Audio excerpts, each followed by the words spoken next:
लोप पावत असलेली संस्कृती आणि या संस्कृतीचा ध्वजा मात्र हातात घेऊन सतत उभा असलेला, अखंडित उभा असलेला देश म्हणजे भारत हा देश.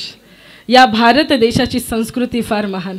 या भारत देशामध्ये असणारी अनेको राज्य, पण त्या अनेको राज्यांपैकी असं एक राज्य ज्याला संतांची भूमी म्हणवलं जातं, असं राज्य महाराष्ट्र हे राज्य. संतांची भूमी म्हणजे महाराष्ट्र हे राज्य. या महाराष्ट्र राज्यामध्ये एकूण किती जिल्हे? 40. किती? 36 जिल्हे. आणि त्या 36 जिल्ह्यांपैकी असा एक जिल्हा ज्या जिल्ह्याला पंडितांचा जिल्हा म्हणवलं जातं, तो जिल्हा म्हणजे पुणे हा जिल्हा. पुण्यवंतांची भूमी ज्या जिल्ह्याला म्हटलं जातं तो जिल्हा म्हणजे पुणे हा जिल्हा. एवढंच काय, आमच्या गणपती गणेशरायाने सुद्धा जिथे पार्शालिटी केली आणि 5 ठिकाणी येऊन बसला तो जिल्हा म्हणजे पुणे हा जिल्हा. एवढंच काय, या महाराष्ट्राच्या बापाने छत्रपती शिवाजी महाराजांनी स्वतःची जन्मभूमी म्हणून जन्म घेण्यासाठी जी भूमी निवडली तो जिल्हा म्हणजे पुणे हा जिल्हा. आणि या पुणे जिल्ह्यामध्ये विघ्नहराच्या रूपाने ओझर या तीर्थक्षेत्री पवित्र पावन अशा भूमीवरती गणाधिराज गणेशजी महाराज जिथे येऊन विराजमान झाले आहेत ते क्षेत्र म्हणजे ओझर. आणि ओझरच्या प्रांगणामध्ये गणरायाच्या अंगणामध्ये साक्षात समर्थ येऊन अधिष्ठित झाले. आणि त्या समर्थांच्या या मंदिराचा वर्धापन दिन आणि त्याचबरोबर कुठल्याही भूमीमध्ये जर कुठलं आध्यात्मिक कार्य चालू असेल तर ते तुमच्या माझ्या प्रयत्नांनी नाही तर कुठल्या तरी साधूच्या आशीर्वादाने चाललेलं असतं. तो साधू म्हणजे आदरणीय वैकुंठवासी विठ्ठल बाबा मांडे यांच्या आध्यात्मिक कार्याच्या आठवणीचा दिवस आणि त्याच्या निमित्ताने चालू असलेला हा कीर्तन रूपी महोत्सव आणि त्यातील आजच्या दिवसाची सेवा माझ्या वाट्याला आली ही ज्यांच्यामुळे त्यांचे आदरणीय बबनदादा मांडे असतील आणि त्यांच्या या निर्णयाला दुजोरा देणारे, त्यांच्या या निर्णयाला सहमती देणारं त्यांचं मंडळ असेल, त्यांचं आयोजन आणि नियोजन सुंदरसं असं. विठ्ठल.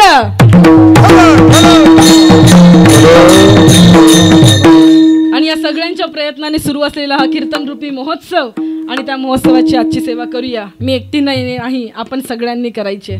बाबांनी, सगळ्या गायक मंडळींनी, सगळ्या टाळकरी मंडळींनी.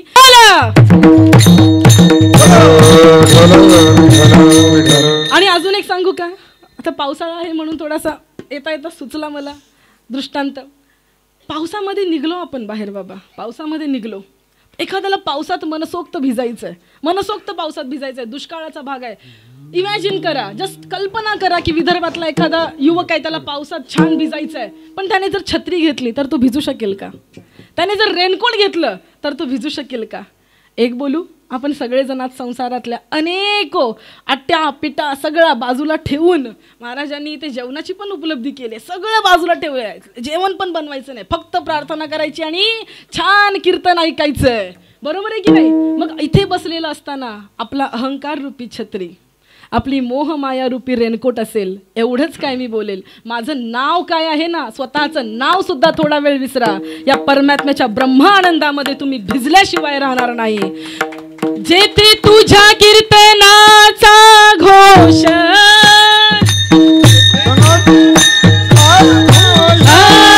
जेथे तुझ्या कीर्तनाचा घोष, पळती पापे पळती दोष,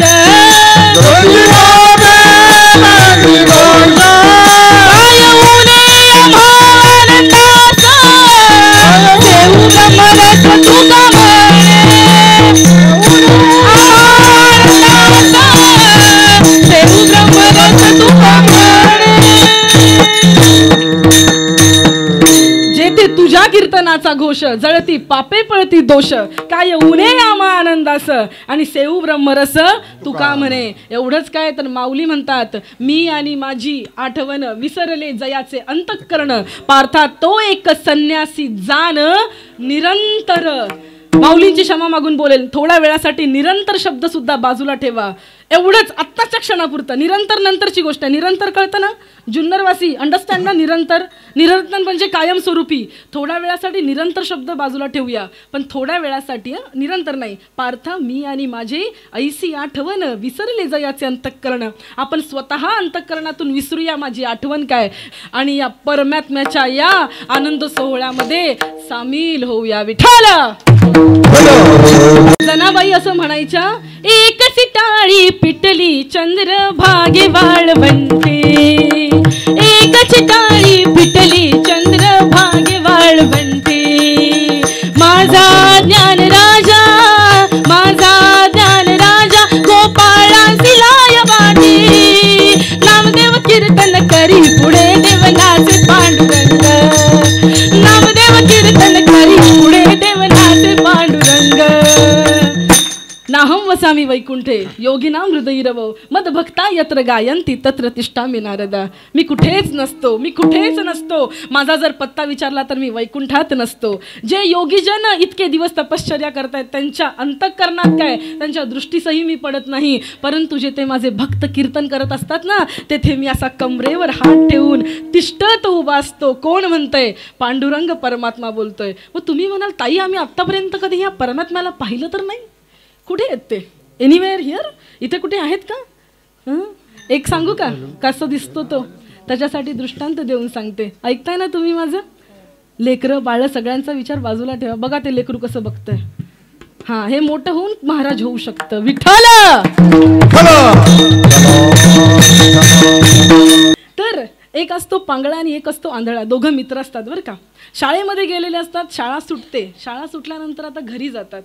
दोघं अभ्यास करायला पांगळ्याच्या घरी येतात बरं का. पांगळ्याच्या घरी येतात. अभ्यास करता करता करता करता अंधार होतो, कारण दुसरा असतो आंधळा, त्याला अभ्यासाला मदत लागत असते. बरोबर आहे. अभ्यास करता करता अंधार होतो. अंधार झाल्यावरती आता आंधळ्याला स्वतःच्या घरी जायचंय. पांगळा त्याला सोडू शकतो का? Anyone here? पांगळा सोडू शकतो त्याला? नाही. मग आंधळ्याला घरी तरी जायचंय. मग पांगळा काय करतो? त्याच्या हातामध्ये एक कंदील देतो. हातामध्ये कंदील देतो. हे त्याला म्हणतो, जा बाबा तू हा कंदील घे आणि जा. आंधळा म्हणतो, वेडा बिडा आहेस की काय? मी आंधळा, या कंदिलाचा मला काय उपयोग आहे का? त्यावेळेस पांगळा म्हणतो, बाळा हा कंदील तुला समोरचा रस्ता दिसण्यासाठी नाही, रस्त्यातून येणाऱ्याला तू दिसावास याच्यासाठी आहे. अगदी त्याप्रमाणे जरी आपल्याला भगवंत दिसला नाही तरी नामस्मरण रूपी कंदील हातात घेऊन चला. भगवंताला तुम्ही दिसल्याशिवाय राहणार नाही. विठ्ठल. एक होता राजा, एक होता राजा. ऐका बरं का, नीट ऐका दृष्टांत आणि स्वतःला त्याच्याशी कनेक्ट करा. राजा होता. राजाच्या एका राज्यामध्ये एक ज्योतिषी आला. ज्योतिषी इतका मोठा होता की त्याची ख्याती सर्वत्र पसरली होती. ज्योतिषी आपल्या राज्यात आला हे ऐकून राजाने त्याला आपल्या राजदरबारामध्ये बोलवलं, जेणेकरून त्याने यावं, राजाचं काय थोडंफार भविष्य सांगावं अशी अपेक्षा राजाला होती. आता ज्योतिषी आला राज्यामध्ये. राजाने बोलवल्यानंतर तो राजभवनामध्ये पण आला. राजभवनामध्ये आल्यानंतर आदरातिथ्य झालं. त्याच्यानंतर राजाने त्याला प्रश्न विचारला, ज्योतिष महाराज माझं काहीतरी भविष्य सांगा. आता ज्योतिषी म्हणाले, राजा तुझं तू भविष्य विचारूच नकोस तुझं भविष्य. राजा म्हणाला, का? काय झालं? काही अपराध घडला का? क्षमा असावी. ज्योतिष महाराज म्हणाले, राजा तुझं भविष्य इतकं वाईट आहे, तू विचारतोयस म्हणून सांगतो, पुढच्या 7 दिवसामध्ये इथून 7व्या दिवशी लोक तुझं सगळं उरकून स्मशानातून घरी आलेले असतील. इतकं वाईट आहे तुझं नशीब. आता राजा पूर्ण हवालदिल झाला. राजा म्हणतो, असं म्हणताय 7 दिवसामध्ये मृत्यू, पण असं कसं? ज्योतिष म्हणाला की संचिताचं तुझं कर्म असं आहे की येत्या 7 दिवसात तुला मृत्यू येणार आहे, पण त्यानंतर तुझा जन्म एका पैसा किडा यू नो? पैसा तुम्हाला माहिती आहे? पैसा किडा माहिती आहे का? जुन्नरकर पैसा किडा माहित नाही. खत येतं का? खत खात माहिती ना, खात इसकटायला जाता का सगळेजण ते सल्फर बिल्फर नायट्रोजन एवढंच वापरता. शेणखत वापरता ना, तर तो पांढरा कलरचा किडा असतो, त्याला पैसा किडा म्हणतात. तो ज्योतिषी म्हणाला की राजा, या जन्मानंतर तुझा पुढचा जन्म हा पैसा किड्याचा आहे. एकदा का तो पैसा किड्याचा जन्म झाला की पुन्हा तू याच राजभवनामध्ये तुझ्या नातवाच्या रूपाने येशील आणि तिथून पुढचे तुझे सगळे जन्म असं समज की राजभवनातच आहेत, तू राजकुळातच जन्माला येणार आहेस. तर राजा आनंदी होतो पुढचं भविष्य ऐकून. राजा म्हणतो स्वतःच्या मुलाला की ऐकलंस का बाळा, ज्या दिवशी मी या जगातून निघून जाईल त्यानंतर राज्यामध्ये एक दवंडी पसर की ज्याला 7 दिवसानंतर पैसा किडा दिसेल त्याने दिसताक्षणी काय करायचं, मारायचं. कोणाला? पैसा किड्याला मारून टाकायचं, जेणेकरून त्या योनीतून माझी लवकरात लवकर मुक्तता होईल आणि मी लवकरात लवकर राजभवनामध्ये जन्माला येईल. आता होतं काय, 7 दिवस होतात. ज्योतिषाने सांगितल्याप्रमाणे राजाचा 7व्या दिवशी आहे तसा मृत्यू होतो. साधी उचकी लागते हो जेवता जेवता, साधी उचकी. तुम्हाला माहित नाही, परमात्म्याने आपली उचकी नावाचा जो प्रकार केलाय ना, ज्या वेळेस श्वास चालू असतात आणि ज्या वेळेस अन्न आपण गिळत असतो ना, जुन्नरकर कीर्तन नीट ऐका, आत्तापर्यंतची कीर्तन ऐकली असतील. नळी फुंकिली सोनारे, आले वारे आणि गेले वारे, हे कीर्तन तुम्ही सुंदर रीतीने ऐका, तुमच्या जीवनात परिवर्तन होईल. हा विश्वास माझ्यावर नाही तर माझा माऊलींवरचा विश्वास आहे हा. म्हणून कीर्तन तुम्ही नीट ऐका, कीर्तन नीट ऐका आणि माझ्याशी बोला.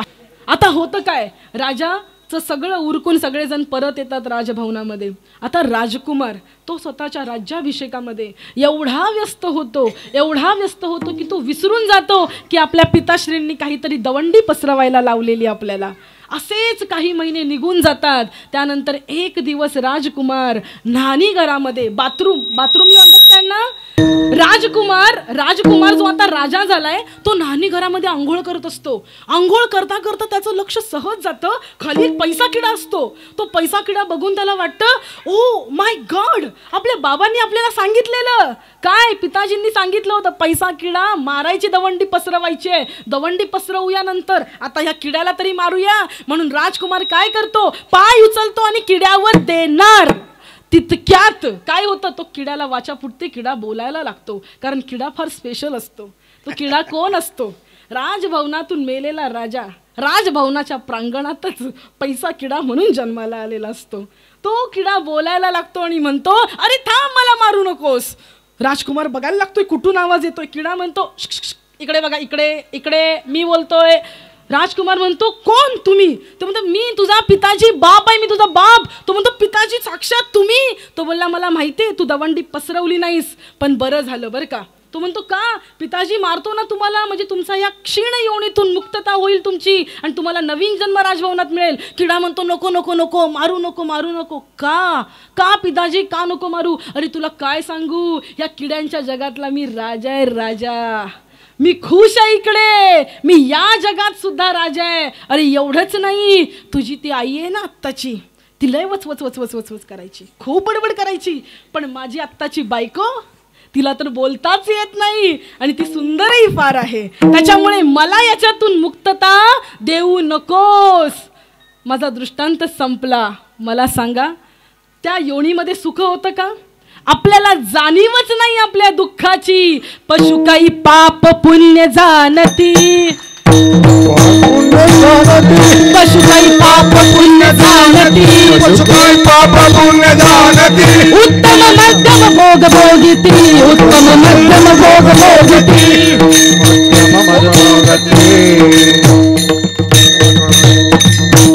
पशु काही पाप पुण्य जाणती, उत्तम मध्यम भोग भोगिती. पण त्याला कळलं पाहिजे ना की या योनीतून मुक्त व्हायला पाहिजे. एकच बोलीन, आता स्वतःला चाच पडून बघा, आपला हा जो जन्म आहे त्या जन्मामध्ये खरंच आपलं सार्थक आहे का? सकाळी उठल्यापासून ते घरच्यांचं करायचं, त्याच्यानंतर TV लावून बसायचं, मुलीचं लग्न व्हावं, मुलाचं लग्न व्हावं, सगळं काही सोम गोम नीट चाललोय, सगळं व्यवस्थित चाललंय. एकच बोलू, रोग बरा होण्याची अवस्था परिस्थिती कधी सुरू होते होते. ज्या क्षणी आपल्याला रोग आहे हे कळतं त्या क्षणी रोग बरा होण्याची अवस्था सुरू होते. बरोबर आहे ना ताई? कधी रोग बरा होतो, ताप आला हे कळलं पाहिजे, तिथून पुढे डॉक्टरकडे जाणं येतं ना. अगदी त्याप्रमाणे ह्या संसारात राहून सुद्धा आपल्याकडून काय अपेक्षा आहे या संतांना? कुठली अपेक्षा आहे? का जे चाललंय ते अलबेल चाललंय? मला सांगा महाराज, चाललंय ते अलबेल चाललंय? अहो आपली अर्धी लाकडे गेली कुठे? आपली म्हणजे प्लीज अंडरस्टँड, आपली म्हणजे क्षमा असावी बरं का. थोड्या तिखट शब्दांसाठी क्षमा असावी, पण थोडंसं तिखट पाहिजे ना. का भेळ गोड चांगली लागते, इथली भेळ छान होती बरं का. गोड नुसती चांगली नाही लागत, थोडी तिखट असावी. का संतांना आपल्याकडून काय अपेक्षा आहे? संतांना नक्की आपल्याकडून काय हवं आहे? तुकाराम महाराज या अभंगातून स्वतःची अपेक्षा व्यक्त करतात आणि अभंगाचं पहिलं चरण असं आहे, जाणे भक्तीचा जिव्हाळा, जाणे भक्तीचा जिव्हाळा, जाणे भक्तीचा जिव्हाळा, जाणे भक्तीचा जिव्हाळा, जाणे भक्तीचा जिव्हाळा, जाणे भक्तीचा जिव्हाळा, जाणे भक्तीचा जिव्हाळा, जाणे भक्तीचा जिव्हाळा, जाणे भक्तीचा जिव्हाळा, तोच दैवाचा, तोच दैवाचा, तोच दैवाचा पुतळा, तोच दैवाचा, तोच दैवाचा, दैवाचा पुतळा, अनिक नये माझे मना, अनिक नये माझे मना, तोच दैवाचा, तोच दैवाचा, तोच दैवाचा पुतळा, तोच दैवाचा, तोच दैवाचा, तोच दैवाचा पुतळा, अनिक नये माझ्या मना, अनिक नये माझ्या मना, जाणे भक्तीचा जिव्हाळा, तोच दैवाचा पुतळा, तोच दैवाचा पुतळा, दैवाचा पुतळा, जाणे भक्तीचा जिव्हाळा, तोच दैवाचा पुतळा, पुतळा, तोच दैवाचा पुतळा.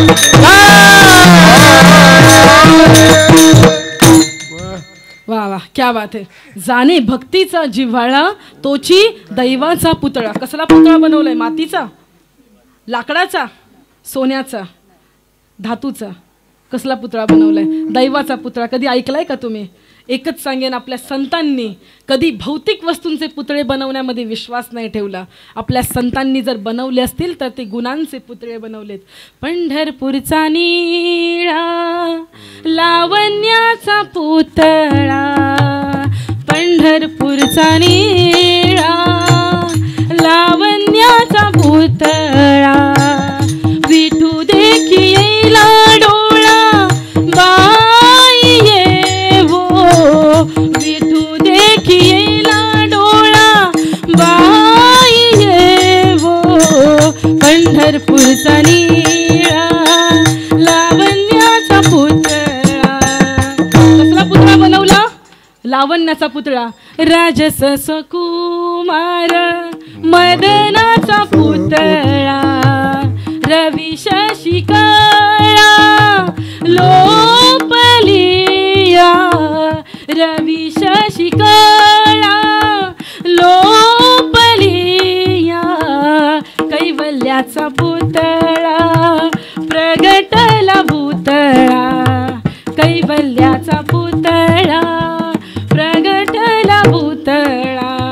कोणी कोणाबद्दल बोललंय? पहिला अभंग पंढरपूरचा निळा. कोण म्हणते? संत नामदेव महाराज पांडुरंगाबद्दल बोलतायत. राजस सुकुमार मदनाचा पुतळा तुकाराम महाराज पांडुरंगाबद्दल बोलतायत. कैवल्याचा पुतळा नाथ महाराज ज्ञानेश्वर माऊलींबद्दल बोलतायत. कोण आहे? कैवल्याचा पुतळा.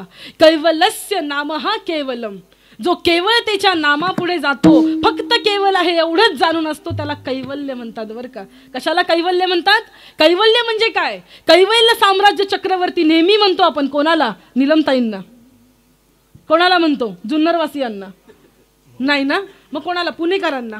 कोणाला म्हणतो? कैवल्य साम्राज्य चक्रवर्ती. आळंदीत वास करणाऱ्या आपल्या माऊलींना आपण म्हणतो. का म्हणायचं कैवल्य साम्राज्य चक्रवर्ती? कारण त्यांनी ज्या प्रकारे केवल जाणून घेतला ना, तेवढ्या चांगल्या प्रकारे केवल कोणीच जाणून घेतला नाही. म्हणून कैवल्य साम्राज्य चक्रवर्ती आणि म्हणून कैवल्याचा पुतळा.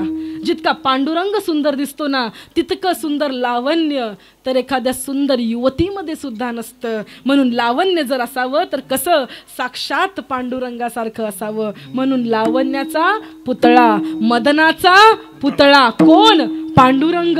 तसाच दैवाचा पुतळा म्हणताय तिथे. दैवाचा. कशाचा पुतळा? दैवाचा. कोणाला म्हणताय तिथे दैवाचा पुतळा? एक भक्त दैवाचा पुतळा होऊ शकतो. नीट ऐका बरं का.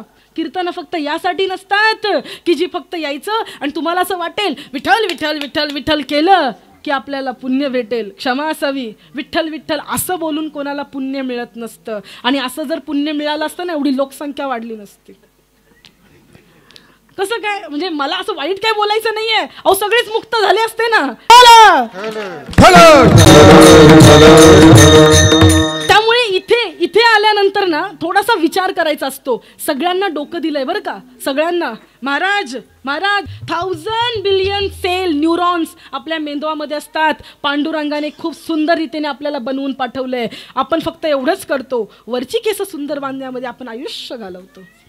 वरची केस काळी करण्यामध्ये आपण आयुष्य घालवतो. पण त्या केसांच्या आतमध्ये असलेला मेंदू आपण मात्र कधी उपयोगात आणत नाही. आपण आपला आयुष्य याच्यामध्ये वाया घालवतो. अहो साधं आपण जमिनीसाठी एवढं भांडत असतो. एकच सांगेन, आता पैसे यायला लागल्यावरती आतापर्यंत आई बाबांनी सांभाळले बरं का. आणि माऊलींची एवढी कृपा आहे की आपल्यावरती पूर्णपणे कृपा आहे. सगळ्या अर्थाने, सांसारिक अर्थाने सुद्धा आणि परमार्थिक अर्थाने सुद्धा. आता टेन्शन येतं ना दादा, पैसे येत आहेत कुठे ठेवायचे? बँकेत ठेवले की इन्कम टॅक्स, नातेवाईकाकडे ठेवलं की ते व्याज. एवढंच नाही की तो उचलून कोणाला देतो का काय त्याची भीती. एवढी सगळी भीती घेऊन आपण जगतो. एवढंच टेन्शन आपल्या डोक्यामध्ये. याच्या पलीकडे आपण डोकं वापरतो का? याच्या पलीकडे डोकं वापरतो का आपण? नाही ना. आता ते वापरलं पाहिजे. नीट ऐका. तुकाराम महाराज दैवाचा पुतळा म्हणतायत. एकच सांगेन, माझं संपूर्ण आयुष्य हे भगवंताच्या बहाल केलेल्या दैवावरती चाललंय. भगवंताने बहाल केलेलं दैव आहे. दैव म्हणजे नक्की काय असतं? दैव म्हणजे काय असतं? व्यवहार निमित्त फळ देत असे संचित. कोण म्हणतंय? तुकाराम महाराज म्हणतायत. व्यवहार फक्त निमित्त आहे आणि फळ कोण देतं? संचित देतं. आपण म्हणतो एखादी स्वयंपाकीन सुंदर जेवण बनवते, तिच्या हाताला चव आहे. आपण म्हणतो एखाद्याकडे, बाबा तू ठेव माझे 100 रुपये, तुझ्याकडे पैसे ठेवले ना की वाढतात. बरोबर ना? इथे कोणी आहे का असा? का कोणी कोणाला देतच नाही इकडे? एक दृष्टांत देऊन सांगेन, दैव म्हणजे नक्की काय असतं. दैव म्हणजे काय असतं? एक होतं गाव. त्या गावामध्ये राहायचा एक गरीब राहायचा बरं का. त्याच्या घरामध्ये दारिद्र्य होतं. तो विचार करतो आज काहीतरी करणार, पण मी एखादा बिझनेस तरी सुरू करणार, काहीतरी छोटा मोठा उद्योगधंदा तरी सुरू करणार, पण आज माझं हे दारिद्र्य मिटलंच पाहिजे. एवढा मनावरती तो निश्चय करतो आणि निघतो. निघाल्यानंतर स्वतःचा एक धनिक मित्र असतो गावामध्ये, त्याला भेटण्यासाठी जातो. आता तो असतो शेठजी. ऐका बरं का, तुमच्या सगळ्यांच्या डोळ्यांकडे बघितलं की मला कळतं कोणाला किती भूक लागली. एक असतो शेठजी. त्या शेठजी मित्राकडे तो जातो. सकाळची वेळ असते. शेठजीने नुकतंच दुकान उघडलेलं असतं. पेढीवर जाऊन तो बसलेला असतो. त्याचा नोकर झाडू मारत असतो. आता तो तिकडे पोहोचतो आणि शेठजींना कशासाठी आलाय? तो काहीतरी भांडवल मागायला आलाय, पैसे मागायला आलाय. कशासाठी? उद्योगधंद्यासाठी, स्वतःचं दारिद्र्य मिटवण्यासाठी. शेठजींना विचारतो, शेठजी, तो म्हणतात कसं काय येणं झालं सकाळ सकाळी? आता शेठजींना माहिती आहे हा गरीब आहे, दरिद्री आहे, कशासाठी आला असणार नेमका? आपल्याला माहिती असतं कोणती बाई कधी येते.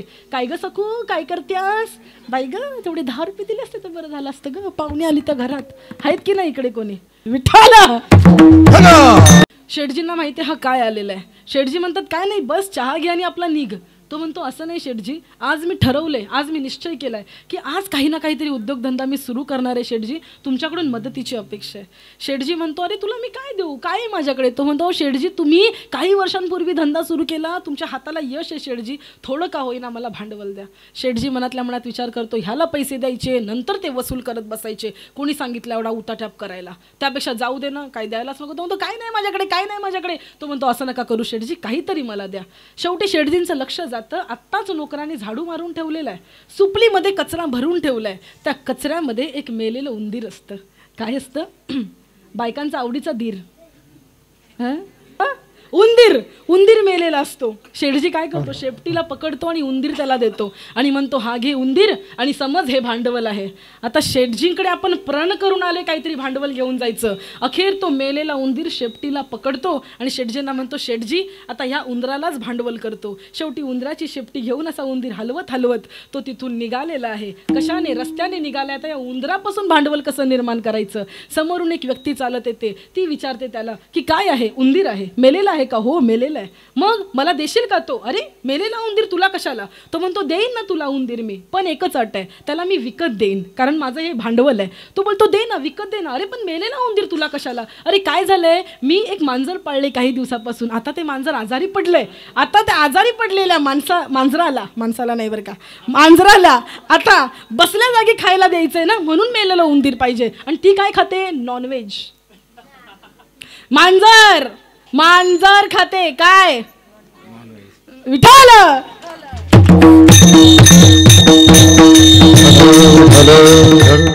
मला कोणाबद्दल काही बोलायचं नाही बरं का, पण तुमचा तुम्ही विचार करा. इथले काही लोकांना कळलं, काही हसले, ज्यांना कळालं ते हसले, बाकी सगळे विचार करतायत म्हणजे काय असतं, मटण तर काल रात्रीच खाल्लं, ही बाई काय बोलते नक्की कळतच नाही. बरं, मांजराला उंदरी द्यायचंय, मेलेला उंदीर. तो म्हणतो किती देशील? तो म्हणतो 10 रुपये घे. आता त्याने त्याला दिले उंदराचे 10 रुपये. आता तेच 10 रुपये तो घेतो आणि निघतो. आता या 10 रुपयाचं भांडवल मिळालं, याचा कुठेतरी उपयोग करायचा आहे. एक सुंदरसं मडकं विकत घेतो, जो डेरा, मडकं छोटासा डेरा विकत घेतो ज्याच्यामध्ये पाणी थंड होईल, आणि थोडेसे चणे विकत घेतो. निघतो. गावाच्या बाहेर जंगल असतं, जंगलाच्या बाहेर जाऊन बसतो. लोक तिथून जंगलातून झाडं तोडून आणत असतात. तुमच्याकडे कोणी आणतं का तोडून? झाडं आणली तर त्याच झाडांनी, त्याच लाकडाने त्याला हाना बरं का, झाडं तोडून देऊ नका. तर तो झाडं तोडून लोक बाहेर येत असतात. ती उन्हातानामध्ये तापलेली असतात, श्रम झालेला असतो, फार श्रम झालेला असतो. अशा लोकांना 4 चणे खायला द्यायचा आणि आपल्या डेऱ्यातलं थंडसं 2 घोट पाणी द्यायचं. कोण? तो माणूस ज्याला भांडवल हवं असतं, ते त्याच्या डेऱ्यातलं पाणी प्यायचं आणि छान 4 फुटाने खायचे. एवढं करून लोक तृप्त होत होती. लाकूड तोडून श्रम झालेला होता. निघताना ते त्याला बोलायचे तू कशासाठी करतोयस? तो बोलायचं काही नाही, तुमची सेवा फक्त करतोय. ज्यांना काही सगळं पाहिजे असतं ना ते असेच म्हणतात काही नाही, फक्त आम्ही सेवा करतो. आमच्या मुंबईला या व्यापारी, त्याला विचारायचं अरे हा ड्रेस कसा दिला, ही साडी कशी दिली? तो म्हणतो काही नाही ताई, स्वस्त आहे या. आणि चांगले 4-5 हजार लुटल्याशिवाय राहत नाहीत ते लोक. ह्यालाच खरे व्यापारी म्हणतात.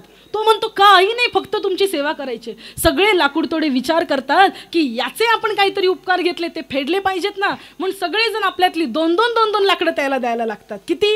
2-2 लाकडं. प्रत्येक जण येतो, फुटाने खातो, पाणी पितो, स्वतःतली 2-2 लाकडं त्याला द्यायला लागतो. असं करत करत त्या जमलेल्या लाकडांपासून तो 4 मोळ्या तयार करतो. किती?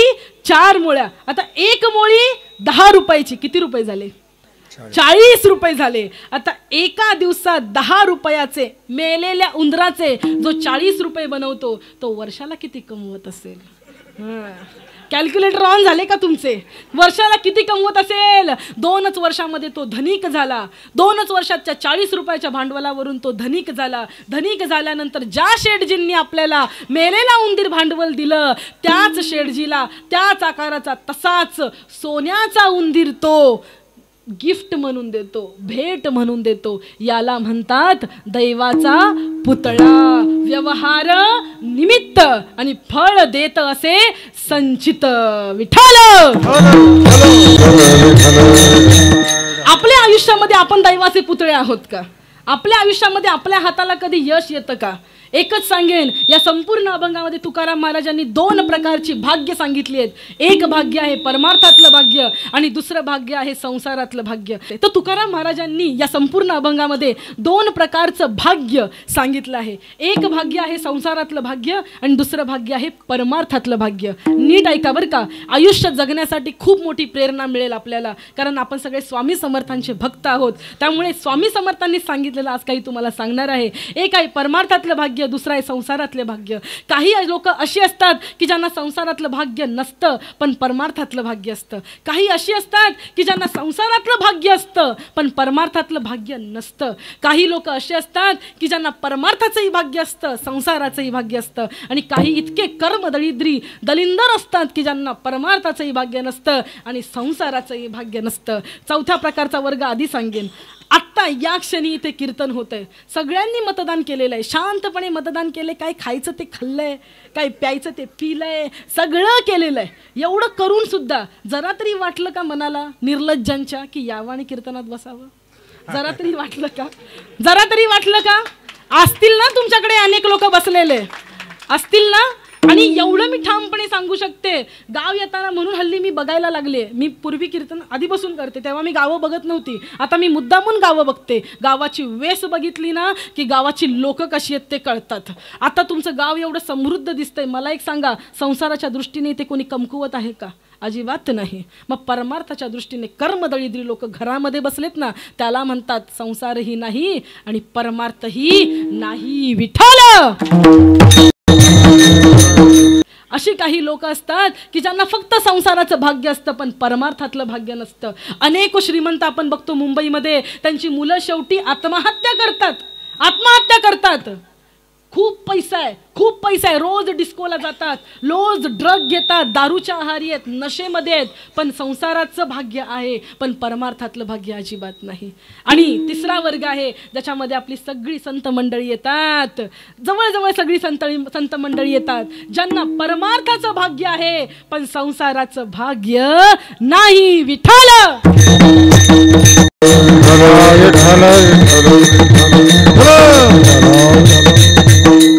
काय सांगावं ज्ञानेश्वर माऊलींबद्दल. आज मी तुमच्यासाठी एक ज्ञानेश्वरी घेऊन आले. त्याचा अर्थ काय आहे ते मी तुम्हाला नंतर सांगेल. संत ज्ञानेश्वर महाराज यांचं परमार्थातलं भाग्य किती मोठं आहे. देव म्हणे नाम्या पाहे, देव म्हणे नाम्या पाहे, ज्ञानदेव मीची आहे, ज्ञानदेव मीची आहे.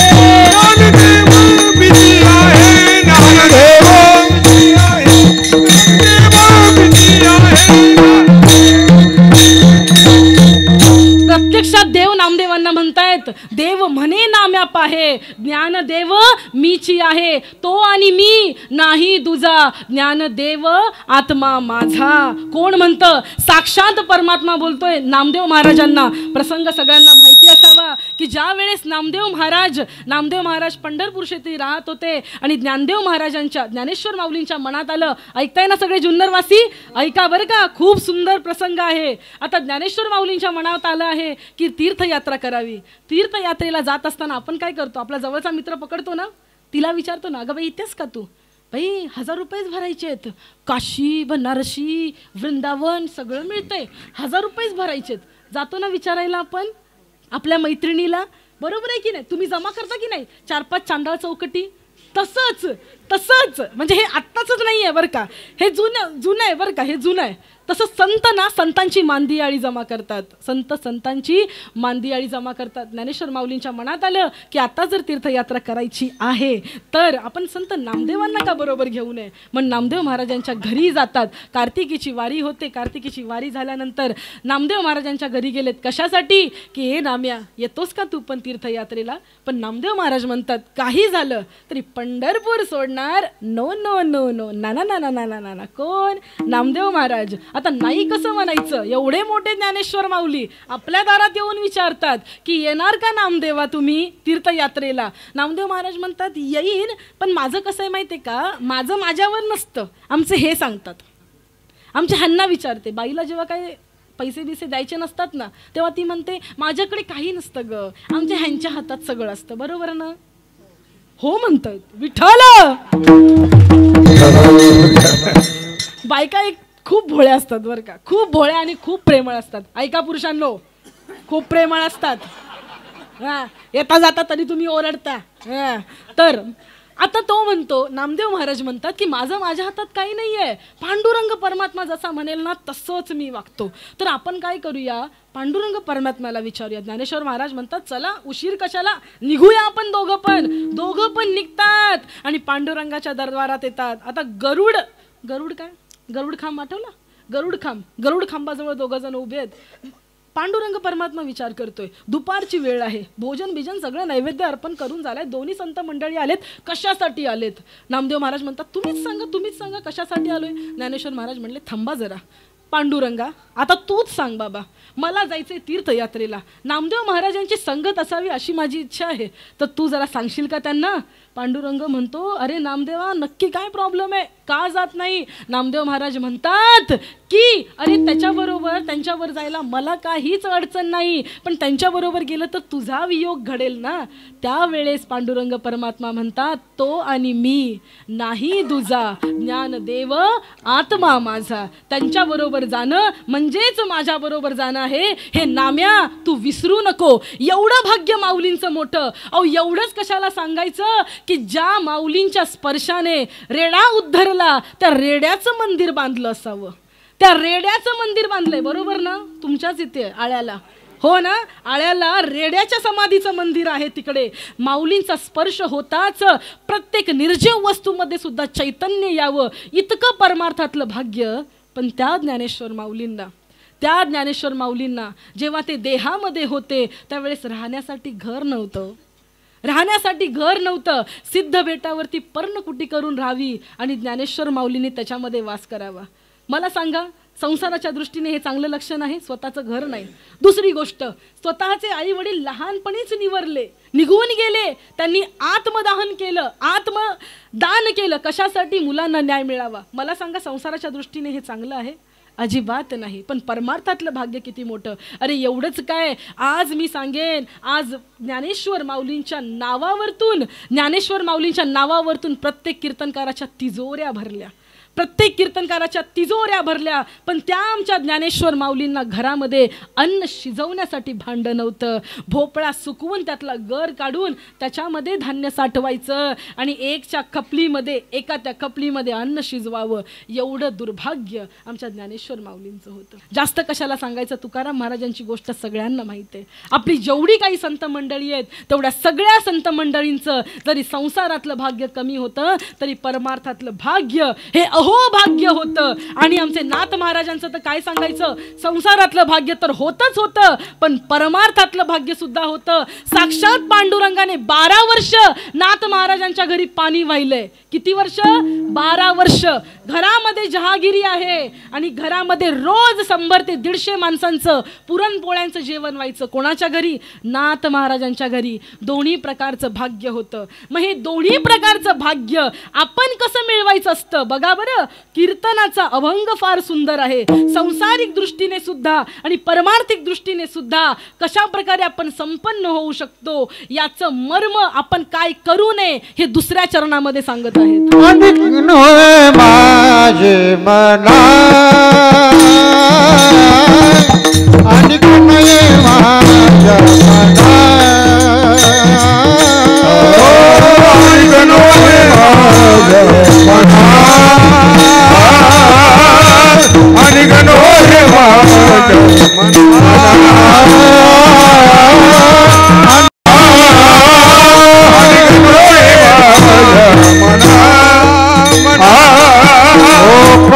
पंडित शहाणा ओ का पंडित शहाणा अनिक नये माझे मना अनिक नये माझे मना ओ का पंडित शहाणा ओ का पंडित शहाणा अनिक नये माझे मना अनिक नये माझे मना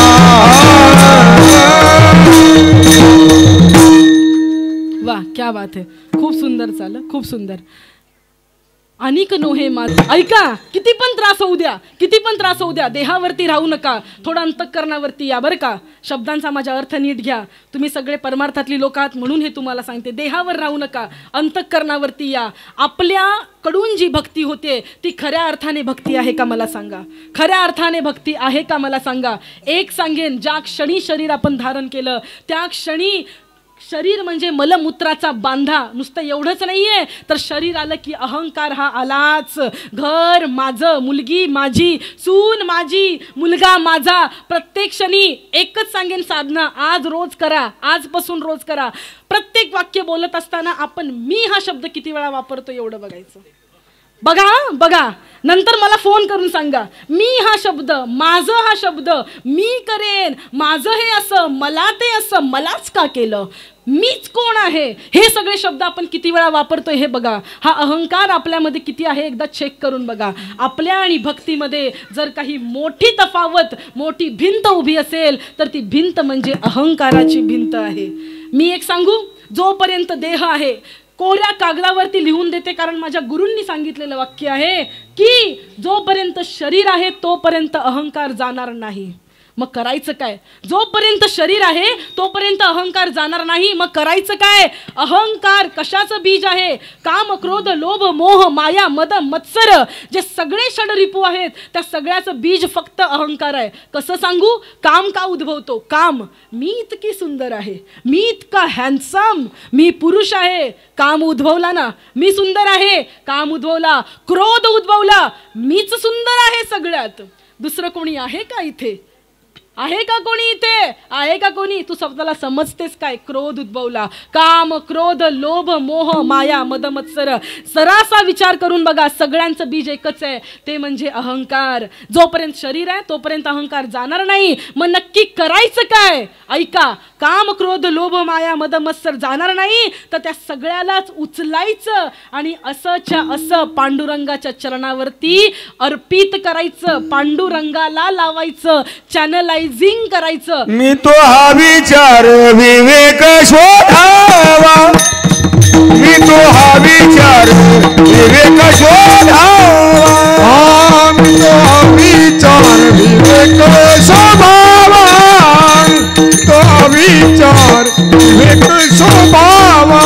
गोविंद माधव याद देई, गोविंद याद देई. मी तो हा विचार विवेक शोधावा, मी तो हा विचार विवेक शोधावा, मी तो अहंकार विवेक शोधावा, मी तो हा विचार विवेक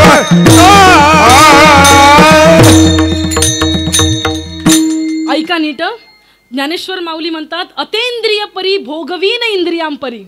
अतेंद्रिय परी, भगवंत कसा आहे. अतींद्रिय आहे. नीट ऐका, थोडे शब्द अवघड वाटतील. भगवंताच्या चरणी अर्पण कसं करायचं. काम म्हणजे काय. कामाला भगवंताच्या चरणी अर्पण कसं करायचं सगळं सांगणार आहे. नीट ऐका बरं का. हृदयाचे कान करून ऐका. गोपिकांच्या मनामध्ये भगवंताला भोगायचं होतं. तो जो काम होता ना ते स्वतःला गोपिका बनवायचं. माझे गुरु आजही स्वतः गोपी भावामध्ये जाऊन पूजा करतात बरं का. रोज सकाळी उठून थोडा वेळ तरी स्वतःला गोपिका समजा. पुरुषांनी सुद्धा स्वतःला गोपिका समजा, कारण भगवंताच्या राज्यामध्ये पुरुष एकच आहे, तो म्हणजे भगवान परमात्मा. आपण सगळे कोण आहोत. स्त्रिया आहोत. स्वतःला गोपिका समजा आणि काम त्याच्या चरणावरती अर्पण करा. क्रोध, क्रोध यावा ना माणसाला. क्रोध येणार नाही असं होणार नाही, पण कधी क्रोध यावा. आपल्या संतांच्या विरुद्ध जर कोणी बोलेल ना तेव्हा त्याच्या विरुद्ध क्रोध यावा, म्हणजे क्रोध भगवंताच्या चरणी अर्पण झाला. काम, क्रोध, लोभ, लोभ वाटावा ना. कसला लोभ वाटावा. वारी करण्याचा लोभ वाटावा. जाऊन पंढरपूरच्या पांडुरंगाचं दर्शन घेण्याचा लोभ वाटावा. लोभ भगवंताच्या चरणी अर्पण झाला. काम क्रोध केले घररीते, काम क्रोध केले घररीते, काम क्रोध केले घररीते, काम क्रोध केले घररीते. तुका म्हणे दे परिणा विचार, तुका म्हणे दे परिणा विचार, परिणा विचार.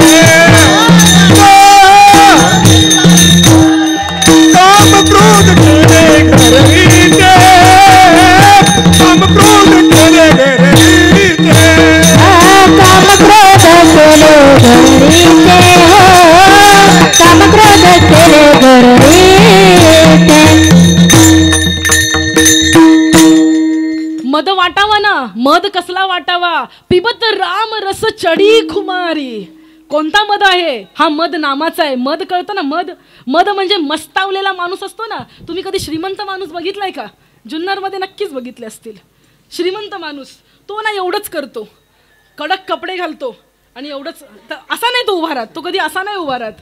नीट बघा बर का. विठ्ठल विठ्ठल विठ्ठल, तो कधी असा नाही उभा राहत. असा तो अजिबात उभा राहत नाही. तो ना नेहमी असा उभा राहतो. काय मग शेठ, कसे आहात तुम्ही? मग ही कॉलर अशी मागे टाकतो. आहे का तुमच्याकडे कोणी असा? हा सगळी. तर असा तो श्रीमंत. मध मध कसला आहे? कसली मस्ती चढली आहे, कसली मस्ती? श्रीमंतीची मस्ती. आणि आमच्यातला कीर्तनकार जो असतो ना, तो या गादीवर एकदा उभा राहिला ना, एकदा गादीवर उभा राहिला ना की कोणी असो, राजा असो, राव असो, रंक असो, तो इथे येऊन झुकल्याशिवाय राहत नाही, भले 10 वर्षाचा कीर्तनकार का असे ना. ही मस्ती कसली आहे? ही मस्ती कसली आहे? पिबत राम रस चढी खुमारी. राम नामाची मस्ती आहे. विषयच निघालाय आणि आज प्रांगणात दत्त महाराजांच्या अवताराच्या प्रांगणात आहे. श्रीपाद श्री वल्लभ आणि नृसिंह सरस्वती या 2 अवतारानंतर दत्त महाराजांचा पूर्ण 3रा अवतार झाला, तो म्हणजे स्वामी समर्थांचा अवतार. बोला जय जय जय स्वामी समर्थ महाराज की, श्रीपाद वल्लभ महाराज की, नृसिंह सरस्वती महाराज की, संत टेंबे स्वामी महाराज की. टेंबे स्वामींना नृसिंह सरस्वतींचा अवतार मानलं जातं. त्या टेंबे स्वामी नरसोबाच्या वाडीचे, आठवले का?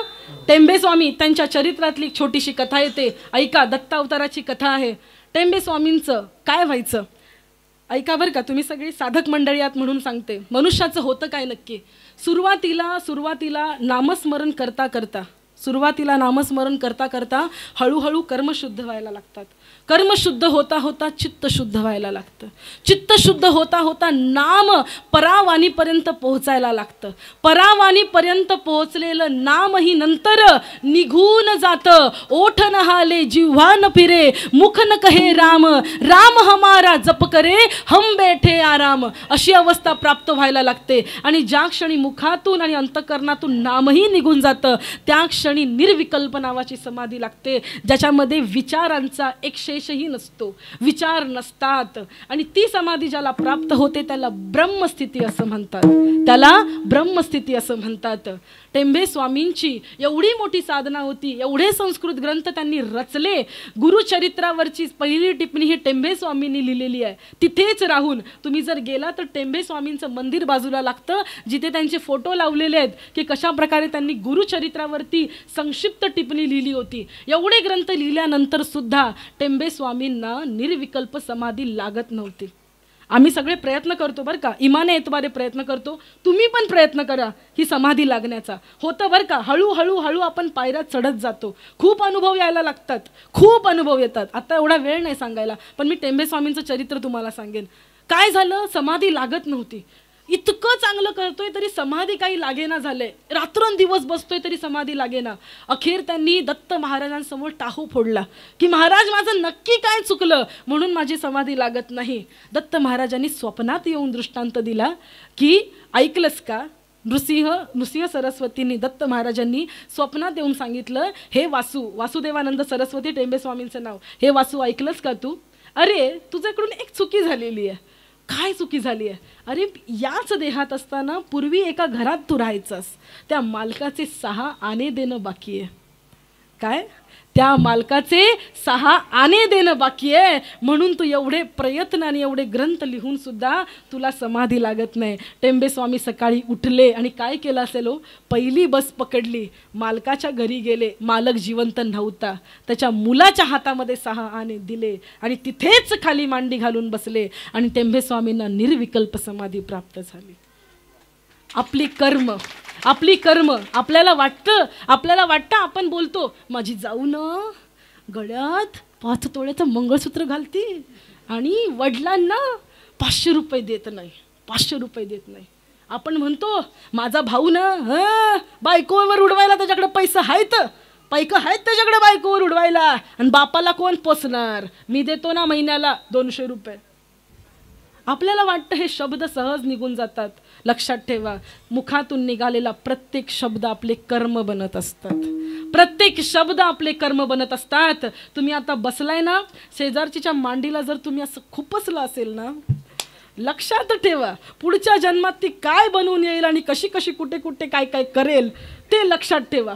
असं समजू नका रस्त्याने चालताना सुद्धा एका बसच्या खाली जर कुत्रं आलं ना, तर बसमध्ये बसलेली 50 माणसं आणि अधिक 2, एक ड्रायव्हर आणि एक किन्नर, कुत्रं मारण्याचं पाप भागिले 52 लोक, एवढं पाप डिवाइड होऊन त्याच्या माथ्यावर जातं. हा आपला कम्प्युटर नाहीये भाविको, आपला कम्प्युटर नाही आहे, भगवंताचा सुपर डुपर कम्प्युटर आहे. त्याच्या कम्प्युटरमध्ये सगळं प्रोग्रामिंग करून ठेवलंय. मग करायचं काय, मग नक्की करायचं काय?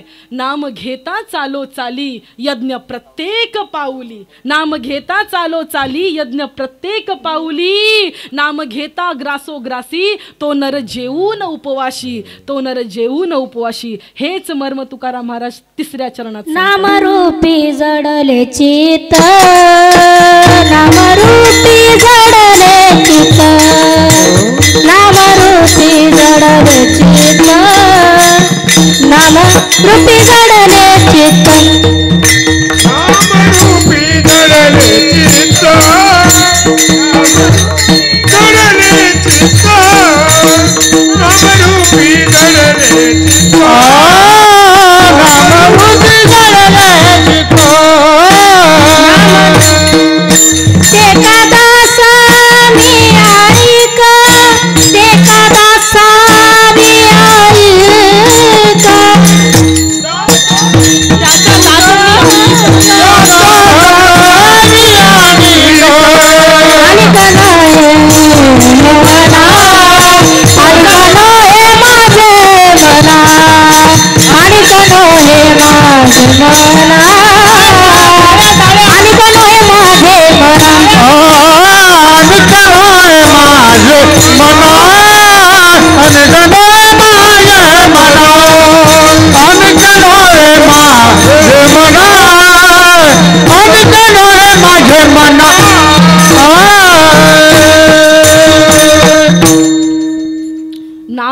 नामाने सगळं प्राप्त होतं. मला एक सांगा, घरामध्ये चहा बनवताना काय काय लागतं? चहा बनवताना साखर, बुक्की, पाणी. बरोबर मावशी, एक नंबर. आल्या मावशी मला म्हणतात, ताई महिलांनी उभं राहायचं का? म्हणलं का नाही उभं राहायचं, या जेवढ्या येतात तेवढ्या या. पण 2घीच जणी उठल्या. काय काय लागतं? तुम्ही चहा पित नाही वे? पाणी लागतं, साखर लागते, बुक्की लागते, चहा पावडर लागते, गॅस लागतं, महत्वाचं गॅस लागतो. बरोबर आहे ना? म्हणजे जेवण बनवताना आपल्याला इंधन लागतं, पाणी लागतं आणि धान्य लागतं, हो की नाही? इथले पुरुष काय बोलतच नाहीत. हा प्रश्न आम्ही जर मुंबईला विचारला असता तर उत्तर इथून नाही इथून आलं असतं. का? कारण हे कमी आणि हे किचनमध्ये जास्त असतं. जुन्नरकडची लोक खूप अजूनही संस्कृती टिकवून आहेत. आमच्या मुंबईतल्या एका माणसाला विचारलं, तो भांडी घासत होता. म्हटलं का भांडी घासतोय? तो म्हणतोय, का नाही भांडी घासावी, तिने मला स्वयंपाकात मदत केली ना, म्हणून मी भांडी घासतोय. कळलं ना विठाळ? जेवण बनवण्यासाठी धान्य लागतं, अग्नी लागतं आणि पाणी लागतं. बरोबर आहे? अन्न, धान्य आणि पाणी विकत आणावं लागतं पैसे देऊन.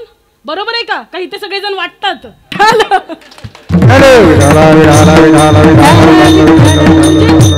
धान्य, पाणी आणि गॅस विकत आणावं लागतं, इंधन विकत आणावं लागतं. बरोबर ना? आता नीट ऐका बरं का.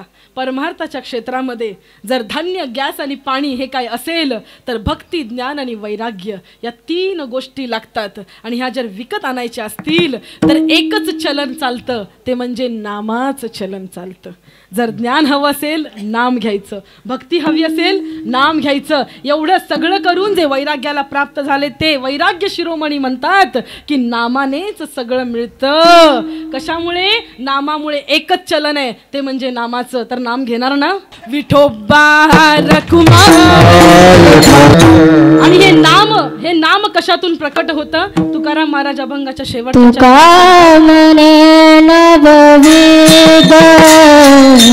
तुका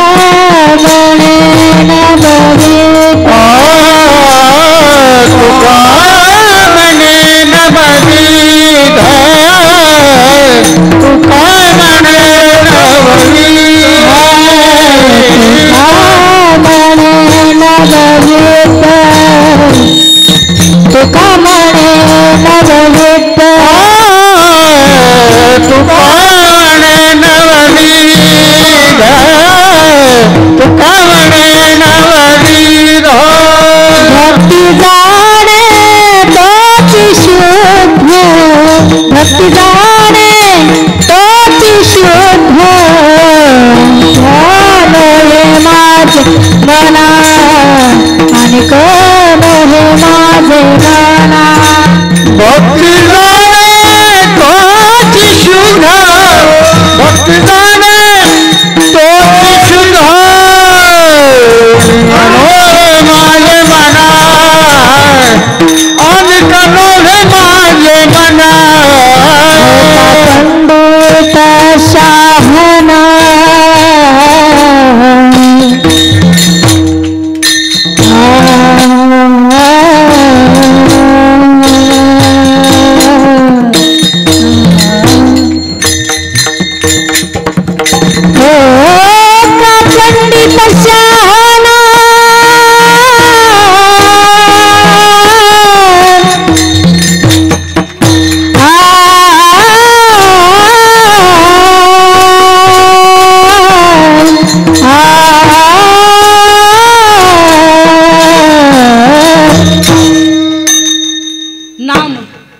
आपण घेत असलेलं नाम नीट ऐका बरं का. नाम कसं पक्क आहे बघायचं असतं. ज्याप्रमाणे जातं असतं ना, जातं ऐका, जातं. एक तुकाराम महाराजांचा अभंग आहे, मला आत्ता आठवत नाही, तो मी आठवण्याचा प्रयत्न करत होते आत्ता मला सुचल्यावरती. त्याच्या अभंगाचा अर्थ मला आठवतोय. भावार्थ असा आहे की जातं फिरवण्यासाठी ती खुंटी असते ना, ठोकून ठोकून बघावी लागते. कशी ठोकायची आणि बघायची, हलत तर नाही ना. ती जेव्हा घट्ट बसते ना, त्याच वेळेत धान्य एक्झॅक्टली नीट दळलं जातं. बरोबर आहे की नाही. अगदी त्याचप्रमाणे आपण घेत असलेलं नाम तपासून बघायचं असतं. कशाद्वारे? या नवविधा भक्तीद्वारे तपासून बघायचं असतं. कसं बघायचं असतं? श्रवणम, कीर्तनम, वंदनम, पाद्य सेवनम, अर्चनम, सख्यम, दास्यम, आत्मनिवेदनम. एवढ्या 9 विधा भक्तीची 9 द्वारं, 9 थांबे लागतात. तिथे जाऊन बघायचं. आज तुम्ही कीर्तन श्रवण केलं ना, बघायचं माझ्या अंतःकरणातलं नामस्मरण चालू आहे की नाही. नका मुलींनो, सगळं आपल्या हातात असतं. तुम्हाला माहिती नाही एका बाईच्या अंगात काय ताकद असते. एकच सांगेन, तुमचं सुंदर कोणी असं नसतं बरं का. एखाद्याच्या मते गोरं म्हणजे सुंदर असेल, एखाद्याच्या मध्ये काळं म्हणजे सुंदर असेल, एखाद्याच्या मध्ये बारीक म्हणजे सुंदर असेल, एखाद्याच्या मध्ये जाडं म्हणजे सुंदर असेल. सुंदरतेची परिभाषा करता येत नाही. सौंदर्य आपापल्या जागेवरती असतं. पण एकच सांगेन, या परमात्म्याने बनवलेली स्त्री म्हणजे स्पेशल निर्मिती आहे. स्त्री खूप स्पेशल आहे. तुझ्या अंगात खूप ताकद आहे. तू एक स्माइल दिलीस ना, तुझ्या एका हास्यावरती लोक मरून पडतील. पण ती मरून पडतील तर ती चांगल्या मार्गाने मरून पडावीत, एवढी जबाबदारी तुला घेतली पाहिजे. एवढी जबाबदारी तुला घेतली पाहिजे. तुझ्या अंगात खूप ताकद आहे. तू चांगली जाऊ बनू शकतेस बरं का. असू दे ना ती छोटी, तिचं चुकत असेल ना, घे ना पदराखाली. बाय ग, तू माझी लहान बहीणच आहेस. आज मी सांगते, आज एवढं काही कार्य नाही बरं का, माऊलींच्या चरणी अर्पण. जे काही करत असेल ना, अहो लोक मला ना आई बोलायला कमी नाही करत. आता माझं वय आहे का आई बोलून घेणं इतकं? वय आहे का? नाही आहे ना. पण ठीक आहे, आई तर आई. अहो माताच आहे ना आपण. बरोबर आहे ना. आपण प्रेमाने घेतात, आपण माताच आहोत ना. काय धाड भरणार आहे हो तुम्हाला त्यांनी जास्त वयाचं म्हटलं म्हणून. घ्या ना प्रेमाने सगळ्यांना पदराखाली. नवऱ्याला चांगलं म्हणा. एकच सांगेन, नवऱ्याचं ना थोडा वेळ आपण पत्नी असतो, जास्त बोलायला लावू नका. थोडा वेळ पत्नी असतो, पण आपण अनंत काळची त्याची माता असतो.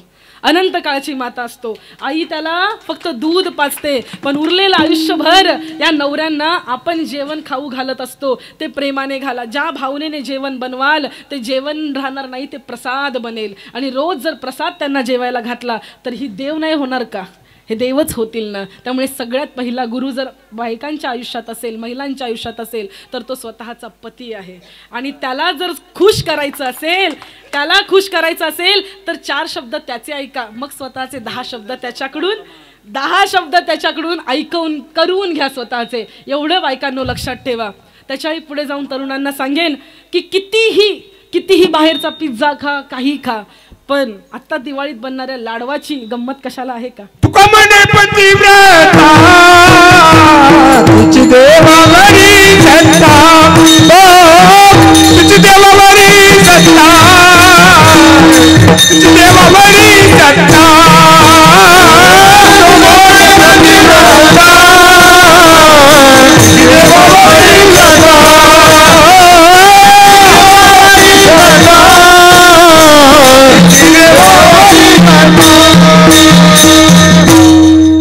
तुका म्हणे पतिव्रता तिची देवावरी सत्ता. क्या बात आहे, माझ्या लक्षातच नाही आलं, तुम्ही आठवण करून दिली. देवावरही सत्ता गाजवू शकते ती पतिव्रत आहे, लक्षात ठेवा. म्हणून त्या अहिल्यासाठी भगवान श्रीरामांना तिच्या कुटीमध्ये जावं लागतं. कशासाठी? तिच्या पातिव्रत्यासाठी. जी शबरीमा मतंग ऋषींची शिष्या, आता तुम्ही आठवण करून दिली म्हणून सांगते, जी शबरीमा मतंग ऋषींची शिष्या एक भिल्लीन होती. पण गुरूंच्या श्रद्धेमुळे, एक श्रद्धा व्हायची असेल ना तर ती बाईपेक्षा जास्त कोणालाच माहीत नाही श्रद्धा कशा प्रकारे अर्पण करतात. एका भिल्लिनीसाठी प्रभू श्रीरामाला तिथे येऊन तिष्ठत राहावं लागलं आणि तिने देह सोडल्यानंतर तिच्या चितेला अग्नी देण्यासाठी प्रभू श्रीरामांना तिथे थांबावं लागलेलं बरं का. एक भिल्लिनीमध्ये तो अधिकार येतो जेणेकरून ती श्रीरामांना सुद्धा उभं करते. हा विषय इथे संपवते. तुम्हाला कळलं असेल मी काय बोलले. मला तरुणांना एक सांगायचं आहे, आता नुकतीच दिवाळी येईल बरं का, नुकतीच दिवाळी येईल तरी अविवेकाची काजळी फेडूनी विवेक दीप उजळी पै योगिया पाहे दिवाळी निरंतर. योगियांची दिवाळी कुठली असते? जिथे विवेकाची काजळी येते ती योगियांची दिवाळी असते. आपण वारकरी आहोत, आपण समर्थांचे भक्त आहोत, म्हणून आपली दिवाळी ऐरी गैरी नुसती फटाक्यांची असून देऊ नका. फटाके फोडा ना, अंतरंगातल्या विकारांचे फटाके फोडा, मग बघा विवेकाचा दीप कसा उजळतो आणि मग दिवाळी साजरी करा. एवढंच नाही तर साधू संत येती घरा तोची दिवाळी दसरा. घरात आलेल्या पाहुण्याला सगळ्यात पहिल्यांदा पेलाभर पाणी द्या.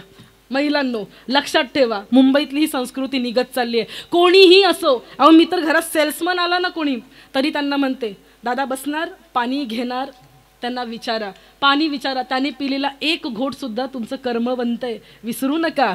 आयुष्य आपल्याला प्रत्यक्षाने चांगलं कर्म करण्याची संधी देत असतं, आपण ती हुकवतो. चांगले कर्म करण्याची ती संधी आहे. या दिवाळीमध्ये एक तरी निश्चय करा, हा दीप जसा बाहेर तेवतोय एक दीप आपल्या अंतःकरणामध्ये लावा. तो ज्ञानाचा असेल, तो विवेकाचा असेल. एवढंच नाही तर दिवाळीमध्ये भगवान धन्वंतरींचं पूजन केलं जातं. पहिल्या दिवशी धन्वंतरी म्हणजे काय, आपण फक्त धनाचंच पूजन करतो. चला घरातली सगळे पैसे जमा करा, आणा आणा आणा आणा, मग ते पैसे जमा करायचे, मग त्याच्यामध्ये ते सोन्याचे दागिने ठेवायचे आणि बाई ग ये ग बाई हळदी कुंकवाला, पूजा झाली माझी. मग ती येते, आता ग बाई हा हार कवा बनवलास तू ग.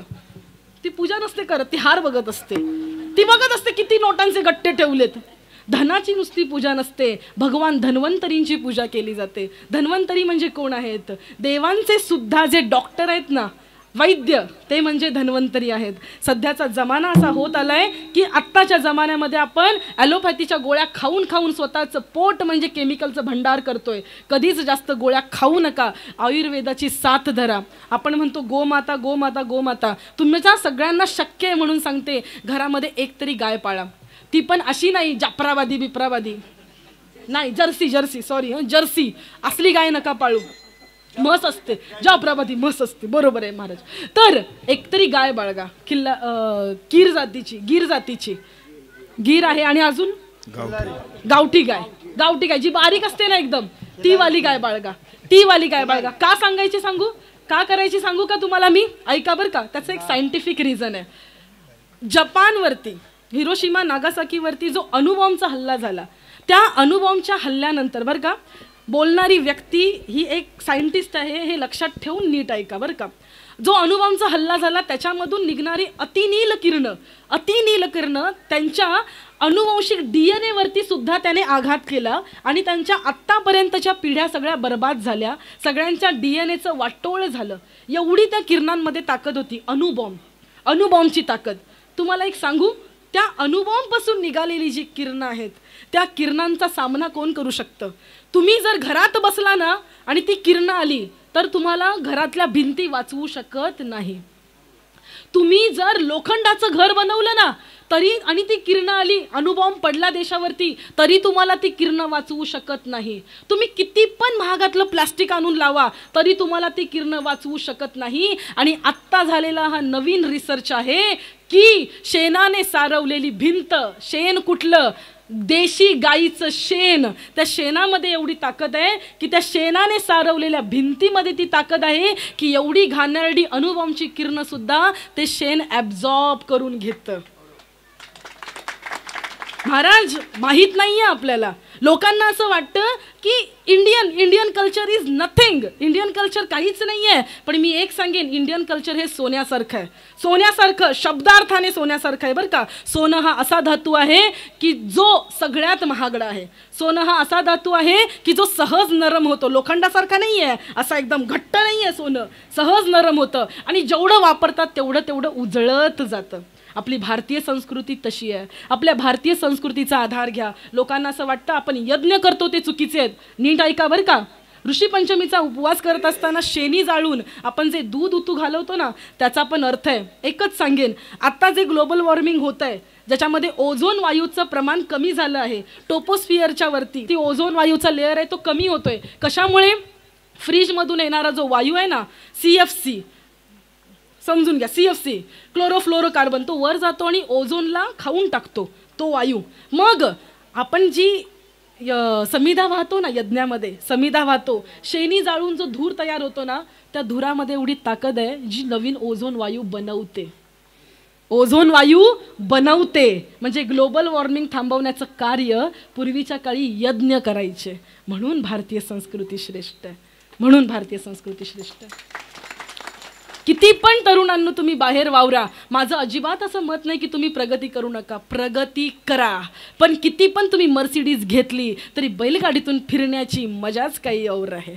किती पण तिला घेऊन तुम्ही मल्टिप्लेक्समध्ये मूवी बघायला गेला तरी तिला घेऊन आपल्या रानातून एक भटकंती करण्याची मजाच काही. पण बाहेर सुटाबुटात वावरा, पण पूजेला मात्र सोवळं ओवळं घालूनच बसा, त्यातच खरी मजा आहे. आणि माझी तरुण पिढी खूप हुशार आहे, पुढे जाण्यासारखी आहे. तरुणींनो, माझा नंबर वगैरे सगळं अवेलेबल आहे. मी नेहमी सांगत असते, जर काही लागलं नक्की फोन करा. डिप्रेशन आलं ताईला फोन करा. नक्की तुमच्यासाठी मी विचारांचं धन देण्याचा प्रयत्न करेन. आणि यासाठी नाही की माझ्याकडे भरपूर धन आहे, माझ्याकडे खूप काही पडलंय, अजिबात नाही याचा अर्थ तो. जेवढं लागतं. आणि कसं आहे माहिती आहे, परमार्थात येऊन सगळ्यात मोठी गोष्ट होते, मनातला हावरेपणा निघून जातो बरं का. आपण हावरे असतो, आपल्याला रात्रीची झोप येत नाही ना, त्याचं कारण आपल्याकडे असणारी संपत्ती नाही आहे, आपल्या जाऊबाईकडे असणारी संपत्ती आहे. लक्षात घ्या तुम्ही, आपल्यातला हावरेपणा कमी होतो. माझ्याकडे भरपूर आहे म्हणून मी तुम्हाला देत नाही, पण माझ्याकडे जर एक भाकरी असेल तर त्यातली अर्धी भाकरी तुम्हाला देण्याची दानत माझ्याकडे आहे ना, म्हणून मी तुम्हाला बोलवते. पण शिका, मोठं व्हा. ही ताई बोलत असताना सगळं जग ऐकतं. याचा अर्थ, याचं कारण फक्त ही गादीचे असं नाही आहे. अनेको महिला कीर्तनकार आहेत, पण नावाच्या मागे कमवलेली डॉक्टर ही डिग्री ही समोरच्याला गप्प बसून ऐकायला लावते. झक मारत गप्प बसतो पण ऐकतो. ही ताकद कोणाची आहे? फक्त नीलम नावाची नाही, मागे लागलेला डॉक्टर या नावाची आहे. खूप शिका. तुमच्या हातामध्ये एकच शस्त्र जे तुमचं संरक्षण करू शकतं, त्या शस्त्राचं नाव शिक्षण हे आहे. म्हणून शिका आणि मग मोठे व्हा. कितीही सुंदर असाल आणि जर तुम्हाला धचा म कळत नसेल ना, तुझी जागा फक्त चुलीसमोर आहे. जर मोठं व्हायचं असेल तर तुला शिकावं लागेल. बाकी तुम्ही सगळे सुज्ञ आहात. झालेली सेवा समर्थांच्या चरणी अर्पण करते. आणि सगळ्यात महत्त्वाचं, त्यांनी आतून ज्ञानेश्वरी दाखवली. माझं असंच होतं बरं का, बोलण्याच्या ओघात राहून जातं. जे ज्ञानेश्वरीच्या आशीर्वादाने माझ्या आयुष्यात मी जे काही कमवलंय ते सगळं फक्त माऊलींच्या मुळे आहे. पण माऊलींच्या ओव्या वाचून ते तुम्हाला आता कळलं असेल बोलण्यातून, फक्त माऊलींच्या ओव्यांवरतीच मी तरलेली आहे. आणि संसाराच्या भवसागरात जर तरायचं असेल ना, तर कुठली होडी आणू नका, फक्त संतांचं साहित्य घ्या, तुम्ही आपोआप तरुण जाल. तीच माऊलींची ज्ञानेश्वरी जी मी वाचून मोठी होतीये.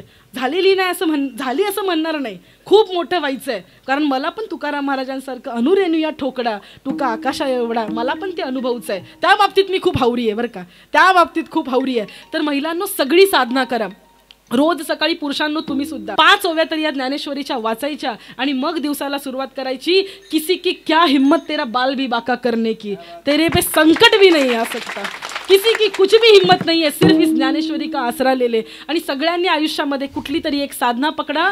कारण बल कशात असतं? बल हे सातत्यात असतं. शंकराच्या पिंडीवरती बांधलेला तांब्या कशासाठी असतो? तांब्यावर पाणी, नीट ऐका, तांब्यावर पाणी नेऊन आपण त्या पिंडीवर ओतू शकतो ना, त्याला महत्व नाहीये. पण सतत पडणाऱ्या थेंबाला महत्व आहे. 7 दिवसात आम्ही पारायण करून टाकलं, महत्व नाही. पण रोज तू 5 ओव्या वाचल्यास त्याला महत्त्व आहे. कुठली पण साधना करा, भले ती तुळशीला पाणी घालण्याची असेल, पण ती नियमित करा. हे जे उभं असलेलं धड तुमच्या समोर आहे, ज्याच्यावरती रोज हार पडतात, याचं एकच कारण आहे, ते म्हणजे सत्य वाचेचे तप आम्ही केले अमित कल्प. एकच जे आहे ते खरं बोलते, रोज सकाळी तुळशीला पाणी घालते आणि स्वतःचा नियम पूर्ण करते. तेवढा नियम तुम्ही करा. मी स्वतःच्या वतीने एक ज्ञानेश्वरी सगळीकडे घेऊन जाते. तुमच्यासाठी मी एक ज्ञानेश्वरी आणले. जे कोणी भाग्यवंत असतील, मी भाग्यवंतच म्हणेन, कारण ज्ञानेश्वरी हातात येणं इसके लिए भी भाग्य लगता है भाई. ऐरे गैरे का खेल थोडी ना है. तो जिसके हाथ में जाएगी वो नसीबवान होगा. बघूया कोणाकडे जाते. आधी आपण भजन करूया. ज्ञानेश्वर माऊली